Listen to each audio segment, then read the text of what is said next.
Hey, good evening, Saints fans and Hootats from all over the world. This is Coyote Mosley here with the halftime report. I have Bob Rose in the building. What's going on, Bob? Not a lot, Kyle, other than I feel like I'm intense enough that I should either be coaching or playing myself. But it's kind of first half. I think we all expected lots more football to come, but I hope all of our listeners and viewers are doing very well out there. All right. Well, look, we got a good one, man. It's 13-13. The New Orleans Saints are squared up with Tom Brady and the Tampa Bay Buccaneers. I think the first half has to be categorized as missed opportunities by the New Orleans Saints. What are your thoughts? Yeah, I would agree with that. I mean, Deontay Harris gives you the ball, gives your offense the ball in prime field position at the Tampa Bay 21. You need to be able to cash in. That left points on the scoreboard right there. And, there were just a couple other little plays that New Orleans haven't been able to make. And even the interception, thrown by Breeze. Yeah, it was a bad throw. But in my opinion, that was more on Michael Thomas, or just as much on Michael Thomas too. That it was poor communication, and we've seen the same kind of thing in the Saints secondary. They're just inches shy of making big plays right now. Their plays are going to need to convert in the second half, or else. Yeah. Well, I'm concerned that the Saints defense has been on the field a little bit longer than the offense, right? And that can wear on the defense in the second half. What does the Saints offense have to do to be able to sustain some of these drives? They need to convert on some of those shorter throws. Like you just mentioned, and Breeze and this offense needs to get the ball to Emmanuel Sanders, Jared Cook, Alvin Kamara, Michael Thomas, needs to get the ball to them in space. And then those guys have to do something with it. Running on the Buccaneers is going to be a tough task, although the Saints have done okay at it. So I hope that Sean Payton stays patient with it. But in the passing game is where the New Orleans is coming up short right now. Surprising coming into this game, because I thought that the Saints would be able to get some plays through the air, and they just haven't been able to do it. So if you're going to maintain balance, you have to convert those plays. Breeze needs to get the ball out to his playmakers faster, and those guys need to make the plays when given the opportunities. Yeah, look, the run game is not bad. Alvin Kamara, 10 carries, 44 yards. That's 4.4 yards per carry. Montgomery only has 5 yards, but they are exploiting the center behind Eric McCoy as well as Andrus Peat. They're running to that center left and being able to pick up some good yardage. They're getting away from that. They were also being able to be effective on the sweep plays as well, to the right as well as to the left. They're getting away from that. They're starting to try to call screen passes. The linebackers as well as those defensive backs are too fast for the New Orleans Saints to handle. Now, that's some of the adjustments I believe they need to try to get away from some of those things, go to what you know, run the football, try to be effective, and be patient in the long run. Now, Leonard Fournette has 8 carries, 38 yards. Are you surprised? A little bit. I thought that the way the Saints came out and played the 2 deep safety, and I didn't figure that they were going to blitz Brady a whole lot. So we were apt to see a little bit of running room from Fournette.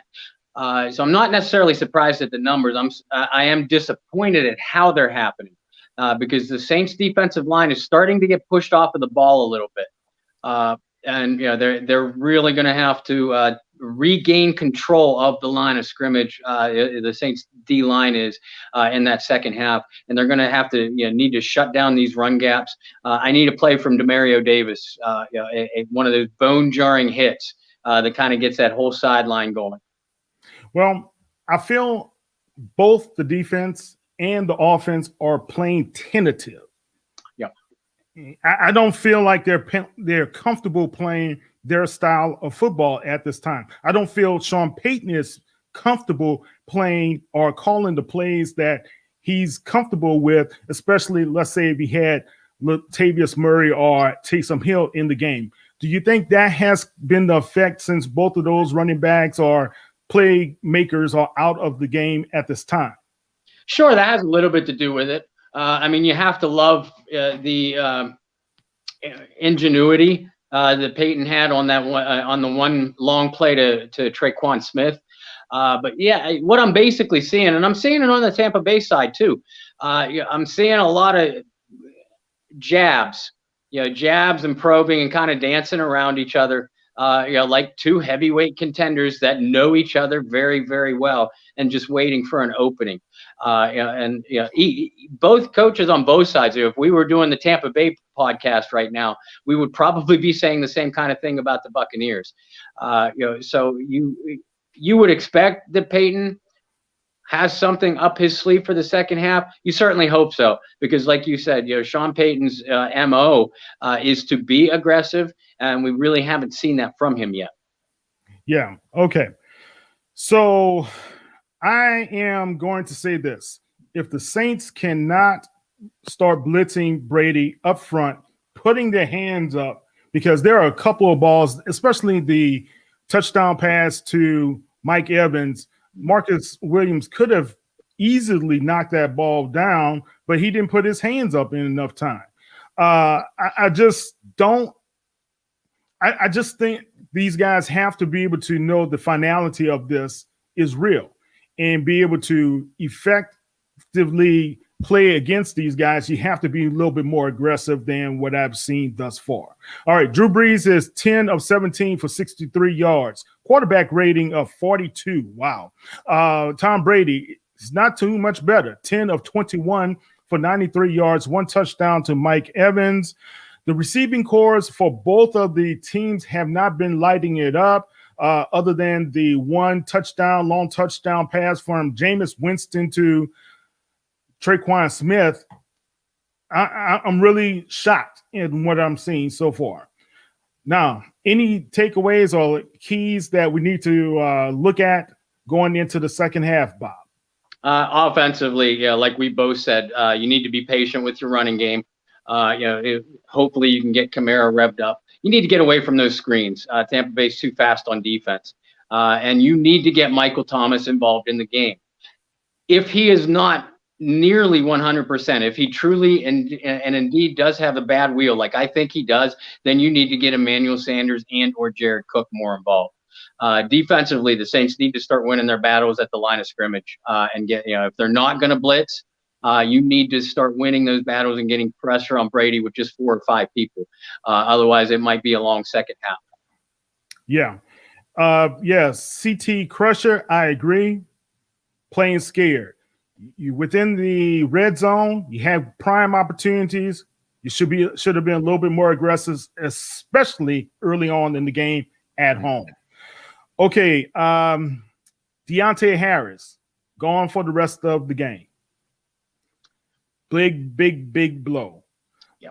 What do the Saints do now in special teams? Well, we know, Marquez Callaway isn't nearly the dynamic presence in the open field that Deontay Harris is, but he's a capable punt returner.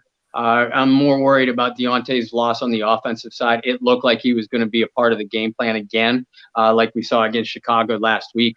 So you need somebody else to step up and make the plays in the open field that they were planning on getting from Deontay. Okay.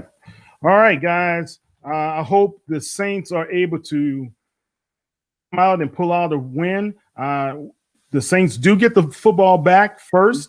That's a good thing for them if they're able to go down the field and be able to score a touchdown. That does put pressure on Brady and those guys to respond. Let's see how that goes. Bob, tell everybody how they can be able to follow you on the World Wide Web. Folks, obviously, you can follow Kyle and myself and all of us at the Saints News Network. But you can also follow me on Facebook at Bob Rose and over on Twitter at BobbyR2613. All right. And don't forget, at Saints News on Twitter, Facebook, as well as Instagram. And you can go to www.saints.media to read all of our latest on the New Orleans Saints on Sports Illustrated. I'm Kyle T. Mosley. That's Mr. Bob Rose. Let's see how the Saints are able to pull off a win in the 2021 NFC Divisional Round. Take care.